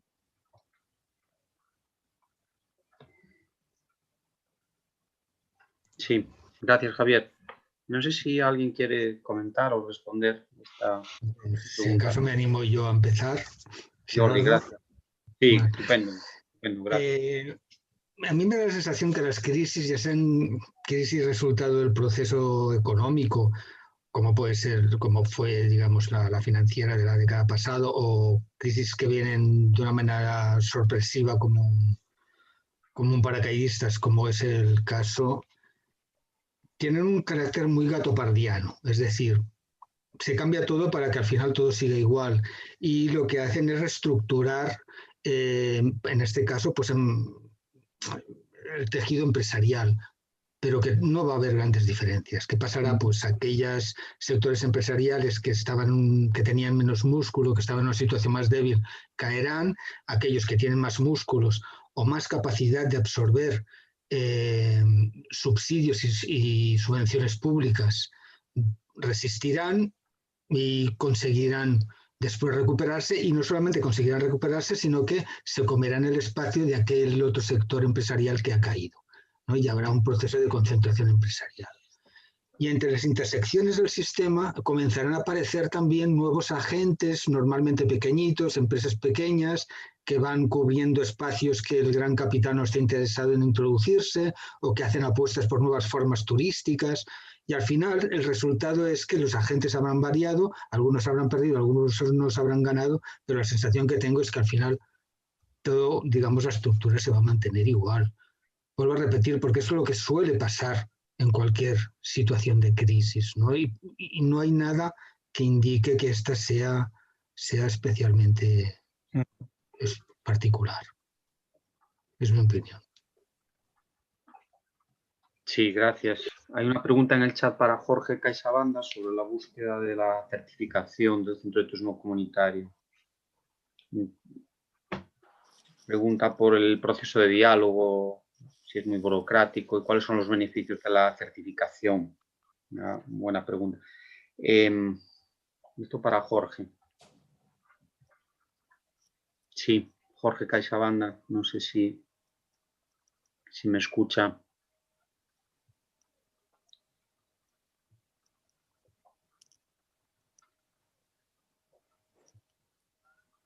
A ver, por favor, ¿podría ayudarme con la pregunta de nuevo? Sí, la pregunta que está en el chat, no sé si lo ha podido leer, es relativamente a la certificación del proyecto como turismo comunitario. ¿Qué tipo de diálogo con el ministerio, si ha sido difícil, y lo que una colega llama de peregrinación burocrática, cómo ha sido la peregrinación burocrática y sobre todo, qué ventajas tiene tener un proyecto certificado como turismo comunitario frente a otro, ¿no? Esto se puede colocar desde otra óptica, pero ¿cuáles son las ventajas que tiene tener un proyecto certificado por el Ministerio de Turismo de Ecuador como certificado como turismo comunitario? Gracias. No sé si ahora me expliqué mejor. Bueno, el tema es, por ejemplo, cuando nosotros queremos acceder a obras, a partidas presupuestarias de los gobiernos locales, de los gobiernos parroquiales, es justo ahí cuando a nosotros nos piden el tema de si nosotros somos ya certificados o si nosotros ya fuimos registrados ante el Ministerio de Turismo.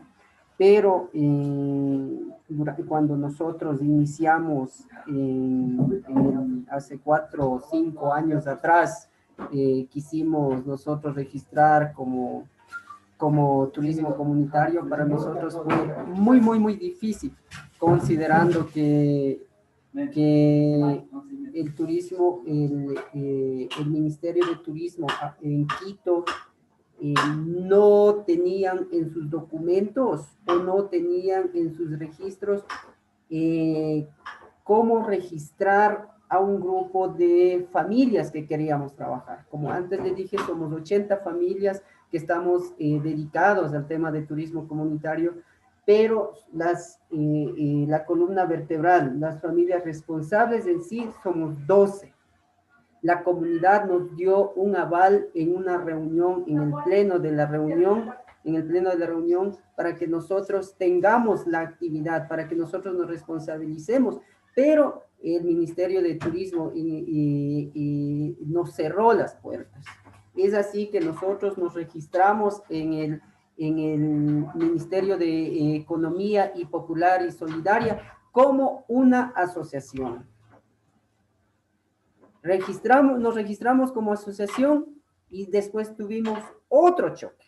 No pudimos registrarnos en el Ministerio de Turismo porque el Ministerio de Turismo no aceptaban a una asociación como agentes turísticos. Por tanto, fue una experiencia no muy positiva, pero a pesar de ello, somos reconocidos por el Estado ecuatoriano para cumplir una actividad turística y seguimos trabajando. Y no sé, en el tema de, por ejemplo, el gobierno provincial nos quiera poner señales éticas en la comunidad de que el Ministerio de Gobierno, en el momento que tenga fondos económicos para invertir en la comunidad, tal vez para acceder a ellos va a ser necesario que nosotros tengamos esa certificación. Pero en el momento, a causa de la pandemia a nivel mundial, es muy difícil poder obtener ingresos o poder obtener inversión desde el Estado ecuatoriano.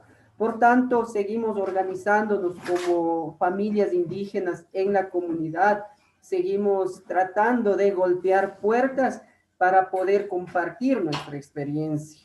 Ojalá otras academias, las academias más que todo, confío en ellas y en ONGs, en viajes radicales en Ecuador, nosotros más que todo, por experiencia, confiamos más en ellos, en profesores, en investigadores que quieran conocer la medicina ancestral después del COVID-19, que quieran hacerse una limpia, que quieran tener un ritual de medicina ancestral para poder fortalecer sus defensas, para poder enfrentar el COVID-19. Más que todo, nosotros nos afianzamos en ellos, en expertos como ustedes, de tener un intercambio con otros países, más que en el Estado ecuatoriano. Por tanto, nosotros somos reconocidos por el Ministerio de Economía Popular y Solidaria, y mi persona Por otro lado, también trabajo como profesional en turismo, también por ese lado en el tema de facturas, tal vez, si es que fuese necesario, nosotros proveemos, pero siempre sí reconocemos que sí es necesario coordinar con los gobiernos locales o con todos los gobiernos de diferentes niveles para poder llevar a cabo un proyecto que tiene un fin común. En este caso, cuidar y fortalecer la identidad cultural y cuidar el medio ambiente. Gracias. Gracias, muchas gracias. Había una pregunta, pero que acaba por haber sido respondida en este sentido. Hay otra pregunta para Javier Otero que me parece que puede ser de interés también para todos, que es en relación con las medidas que en política sanitaria se han tomado con relación al turismo y al turismo rural en España en particular.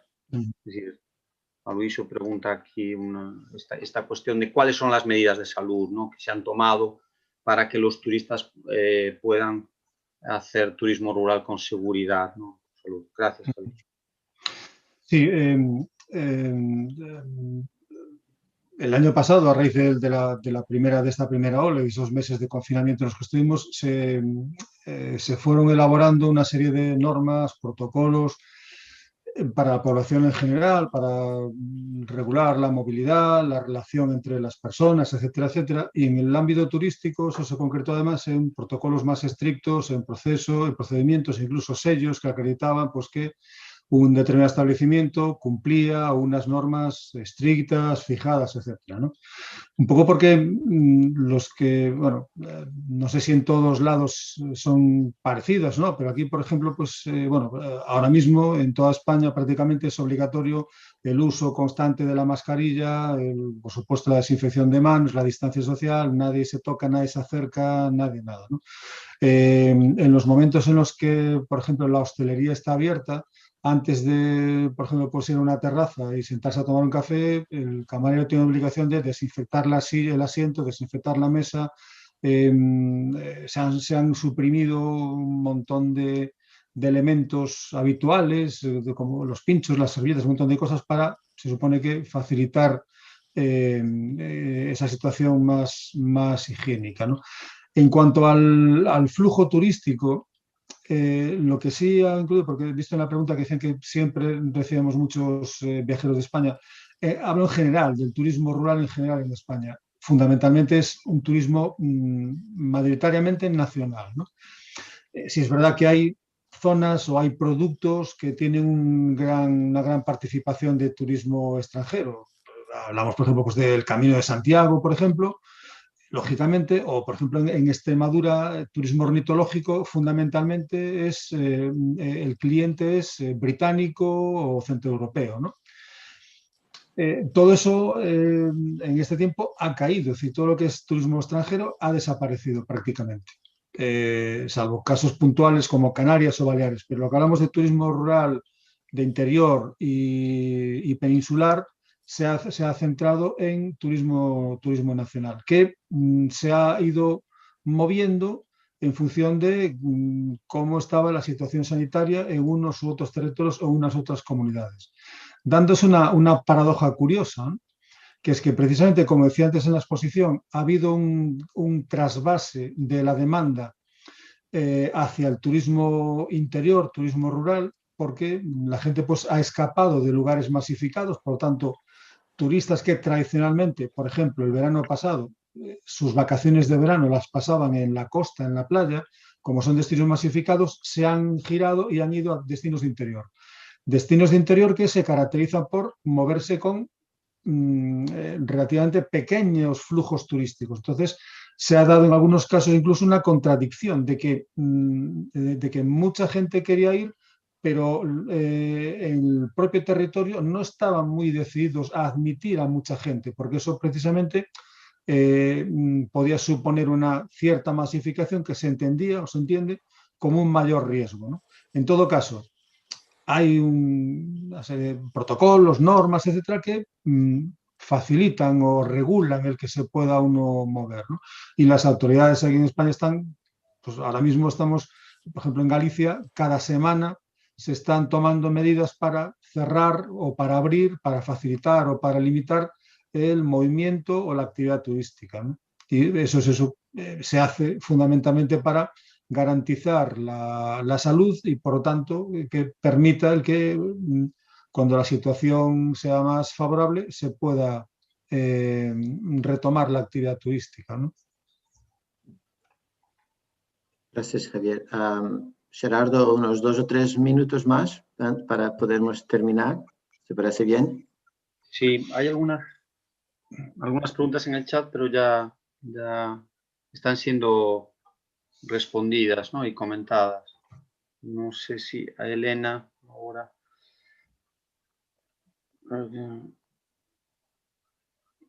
La oportunidad de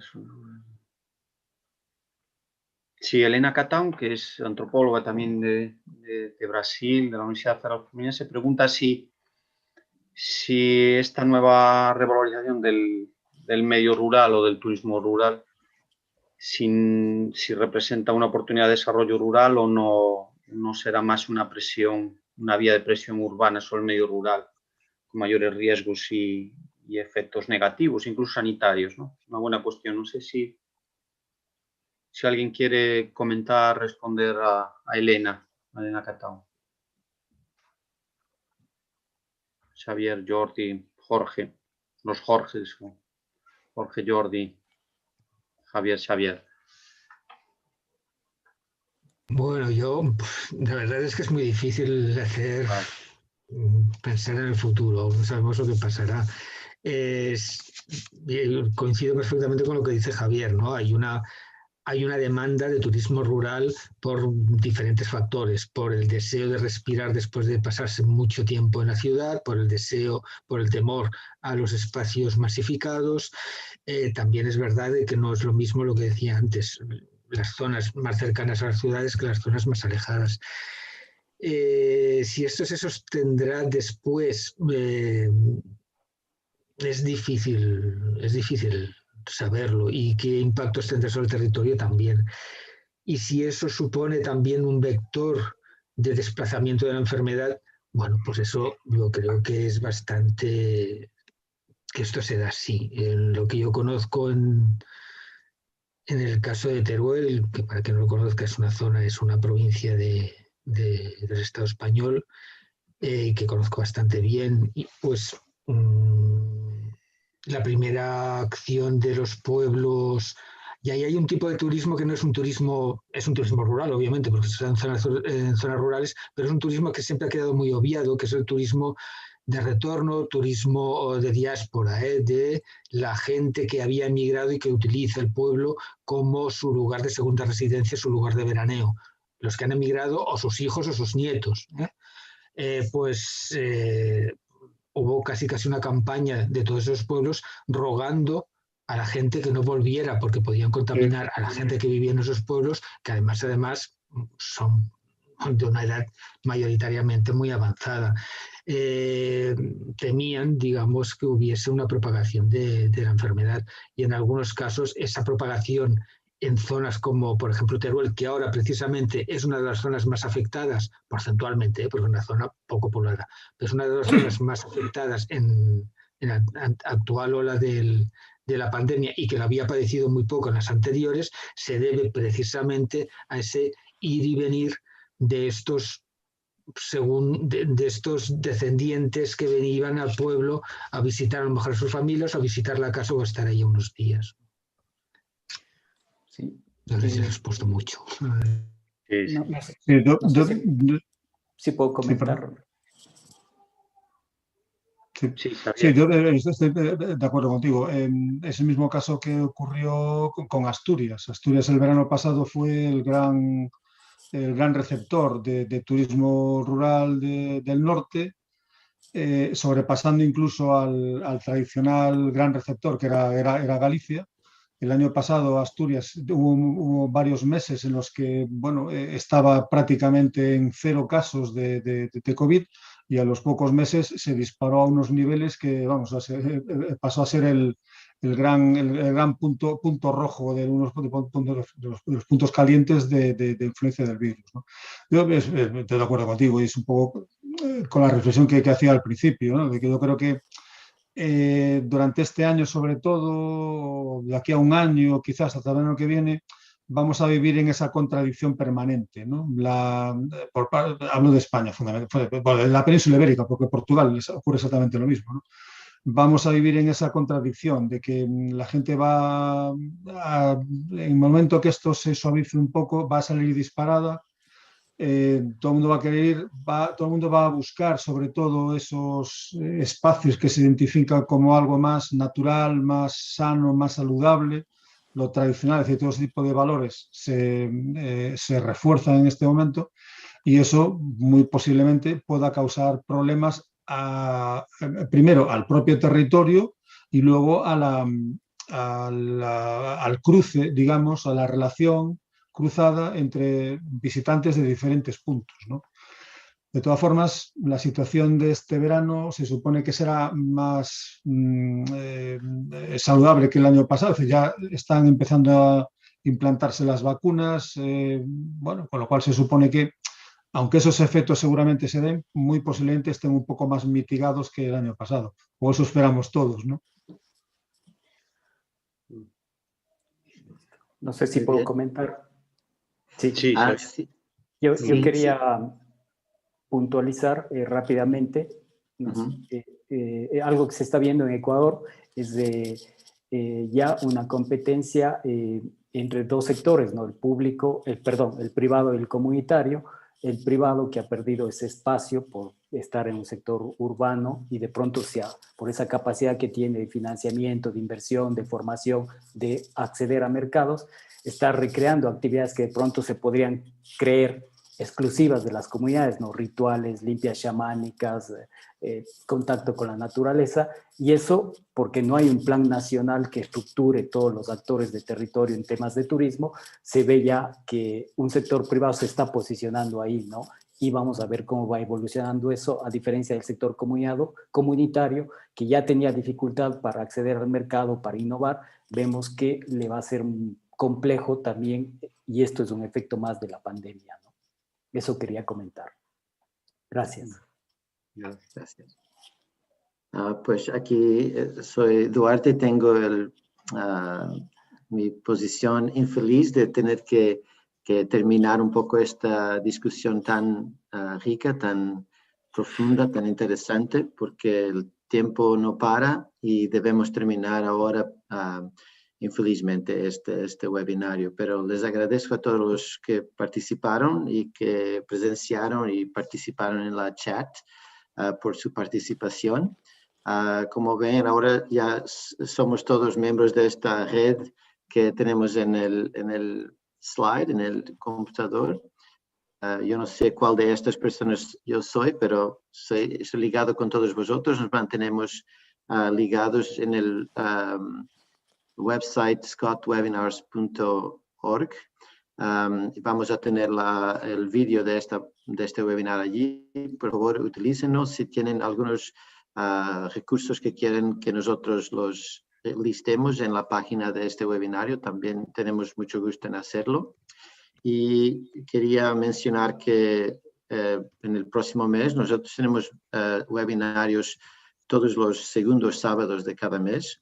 Y también tenemos algunos en lenguas no inglés, porque como dijo Gerardo al principio, tenemos que combatir la hegemonía anglosaxónica. En marzo tenemos un webinario en árabe y cuando pase para YouTube lo podemos ver con subtítulos en cualquier lengua que prefieran. Yo ya vi la lista de speakers en este webinario y estoy muy curioso. Y pretendo ir al webinario, no voy a entender mucho, pero tal vez tengamos algunos bilingües en el chat que pueden traducir algunos de los puntos más interesantes y después el vídeo, como dije, también está accesible en inglés. Y para terminar, le paso la palabra a Gerardo, que tal vez le guste agradecer a todos y a Kazem y a Jafar. Sí, muchas gracias. Gracias a los participantes, gracias también y obrigado a los oradores, a Xavier, a Javier, a Jordi, a Jorge. Creo que han sido contribuciones muy, muy ricas y las que quedan constancia y que podremos retroalimentarnos en el tiempo. Y también gracias a Jafar Jafari y a Kacen por su apoyo y su participación. No sé si Jafar Jafari, de todos conocido, no me quiera hacer alguna pregunta o algún comentario. Él entiende bien español y quiere preguntar.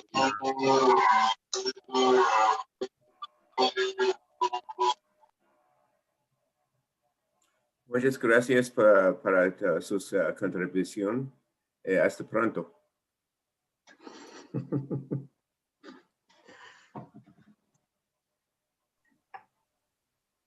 Bien. Okay. Muy bien.